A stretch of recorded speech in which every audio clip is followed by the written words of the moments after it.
Hello, dear Ascension parishioners.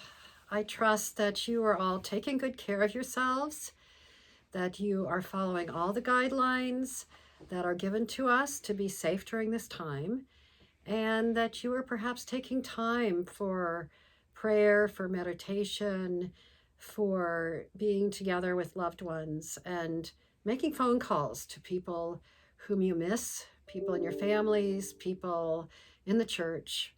As I mentioned in e-news, you can ask us for a directory. We can mail it to you, or you can email Kelly Tylenda, our wonderful communications director, and she will give you a password so that you can retrieve the directory from our website.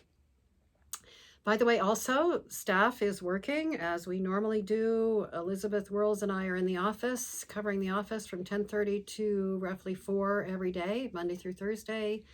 And you know that other staff is working as well. Kelly is helping us put all the worship service virtually, and you will see a video with Ann Nagy playing and accompanying me for the hymns, and also playing a prelude for the service today. The gospel reading for this Sunday, Lent 4, is a long reading, John 9, 1 through 31. If you haven't read it already, I encourage you to do so now. Perhaps take parts. One person could be Jesus. One person could be the man born blind. Several people could be the disciples. We have his parents, and then they're the leaders. So it can be a wonderful, dramatic reading.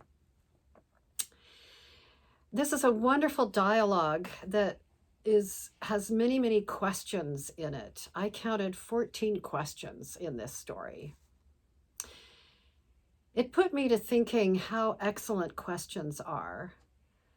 Questions, as we know, are the way that children learn, and adults do as well if we are wise.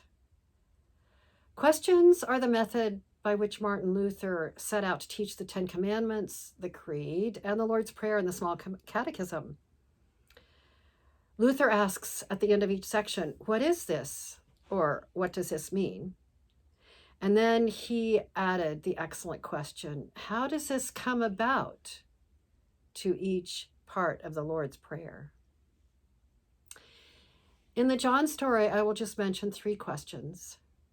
First, the age-old question, how are suffering and sin connected? Jesus' disciples ask, "Rabbi, who sinned, this man or his parents, that he was born blind?" That question assumes that sin and illness were connected, which it seems was at least part of the Hebrew faith. It is also part of the Christian faith for some people who have the great burden of believing that if they suffer, such as from an illness, the death of a loved one, or a natural calamity, they have somehow been responsible. They are therefore guilty. It is not the teaching of Jesus that sin causes illness. Jesus did teach that sin causes suffering, in that willful sin violates the relationship between humans, or between humans and God, or humans and nature. Sins such as hatred, bigotry, lying, and abuse of people and the natural world all hurt God and others and oneself. But Jesus never taught that natural suffering, death, illness, disasters, occurs because God wills to judge or punish sin. Jesus therefore said, "Neither this man nor his parents sinned. He was born blind, as are many people." A second major question has to do with the change in the blind beggar. His neighbors are used to seeing a blind beggar. Now he is a sighted man, and they are totally confused. Who is he? And they ask him directly, "How are your eyes opened?" Who is this man? Through this masterful story, He evolves from being a blind beggar to one who talks rationally and eloquently with the authorities. And then he talks with Jesus, whom he then worships. The story, I think, shows in miniature form the evolution of a Christian. And it shows how change disrupts our lives and the lives of others. In the story, the man changes toward faith in Jesus as he gains his sight. On the other hand, the religious authorities go through mental gymnastics so as not to change, to avoid the choice that Jesus' presence brings in their lives. So I would ask each one of you, how have your eyes been opened to the true light in the world, the teachings and life of Jesus Christ? How does this light shine in your heart and in your life? And who are you? In her book, Learning to Walk in the Dark, Episcopal priest and writer Barbara Brown Taylor tells the story of Jacques Luciens, a Frenchman who was not born blind, but who became blind after a grade school fight. While most of the people around him thought his blindness was a total disaster, his parents did not. They kept him in the public school, and his mother learned Braille with him. They never described him as unfortunate. Soon after his accident, his father said to him, "Always tell us when you discover something." In this way, Luciens learned that he was not a poor blind boy, but the discoverer of a new world, in which the light outside of him moved inside to show him things he might never have found any other way. The only way I can describe that experience is in clear and direct words, he wrote. Quote, "I had completely lost the sight of my eyes. I could not see the light of the world anymore. Yet the light was still there. Its source was not obliterated. I felt it gushing forth every moment and brimming over. I felt how it wanted to spread out over the world. I had only to receive it. It was all there, and I found again its movements and shades, that is, its colors, which I had loved so passionately a few weeks before. This was something entirely new, you understand," he said, "all the more so since it contradicted everything that those who have eyes believe. The source of life is not in the outer world. We believe that it is only because of a common delusion.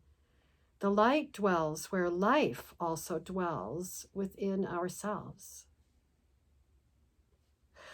Luciens learned to, quote, "attend so carefully to the world around him that he confounded his friends by describing things he could not see.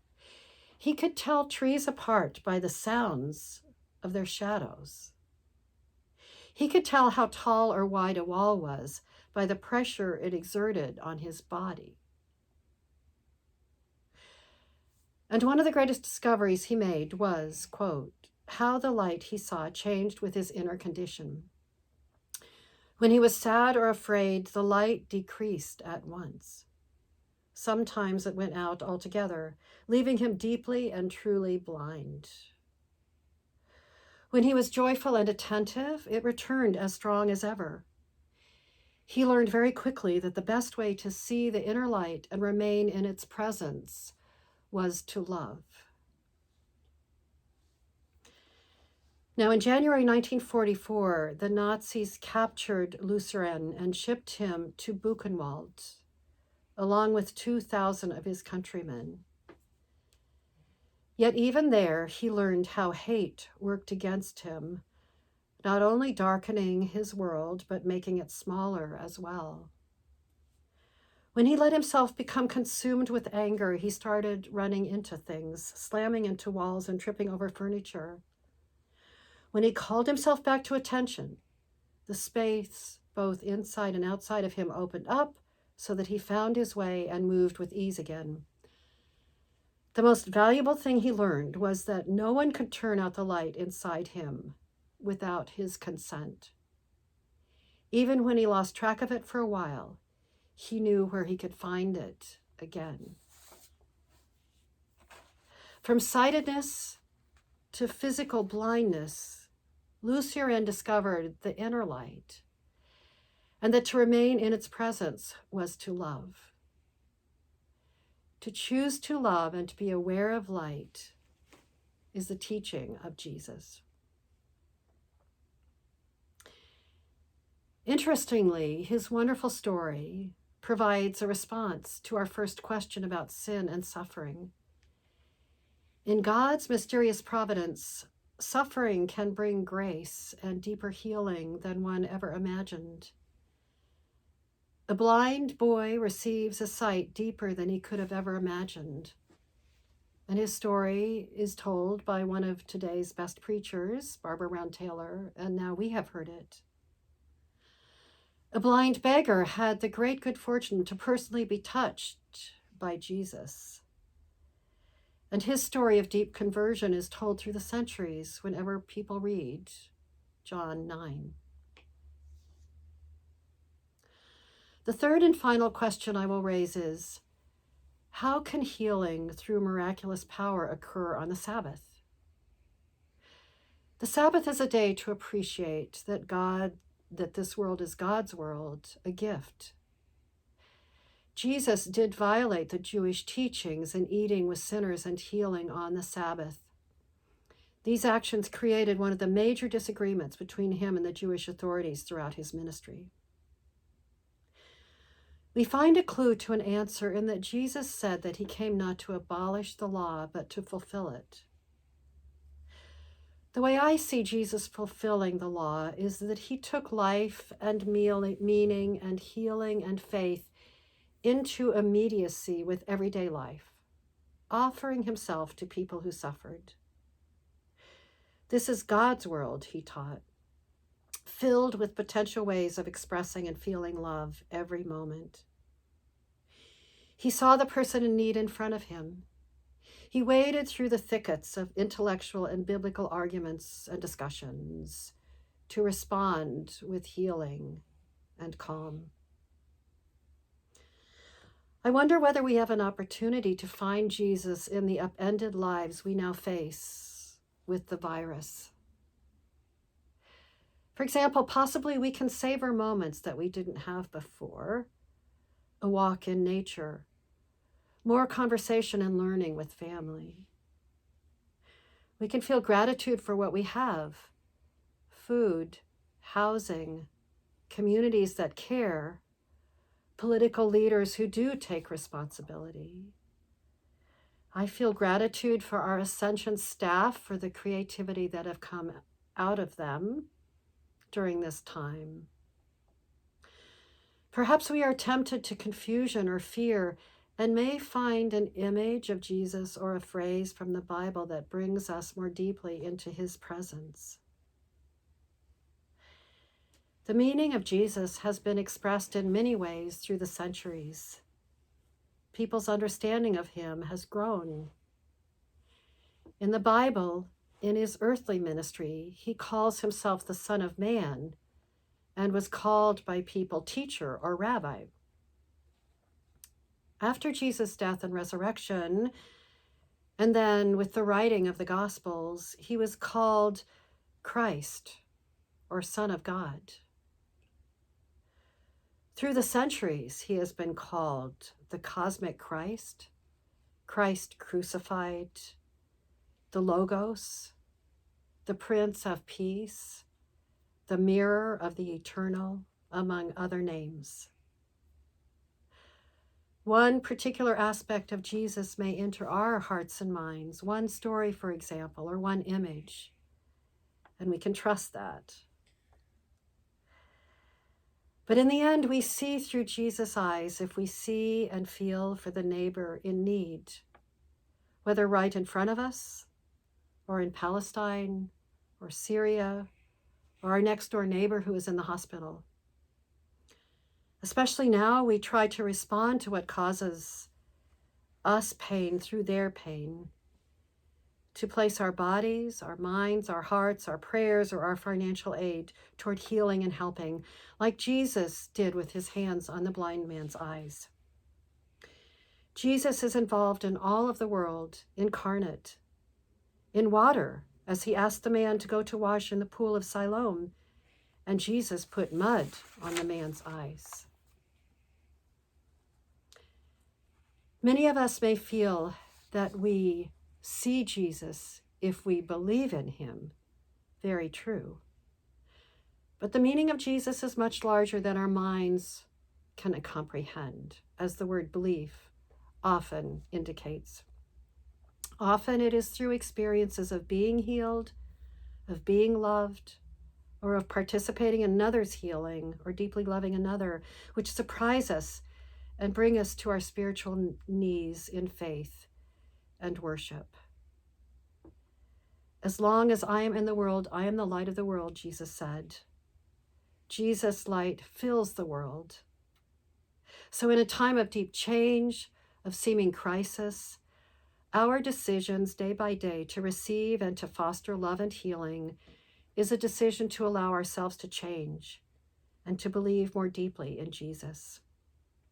It is to allow ourselves to be part of healing and love, and to come to new insights about how to be better selves and to create a better society, a better world, to create God's kingdom on earth. Our eyes are then opened. We have faith, or to put it a better way, faith has found us. Amen. I now ask you, as you are worshiping in your home and hopefully with your family, to ask these questions and perhaps to answer them. What questions do you have about words like faith, sin, or the phrase Jesus as light? And how do you act out your love? And finally, what is your light now? Blessings on you, dear Ascension congregation. We will continue to be in touch with you in this way to worship together and also to communicate with you. I encourage each of you to set up Zoom on your computers so that we can, by next week, have a way that we can communicate by Zoom. We can talk together and we can share devotions together. And we can also have our council and committee meetings via Zoom. May God's blessings be with you in God's grace. Be well. Amen. And I love you.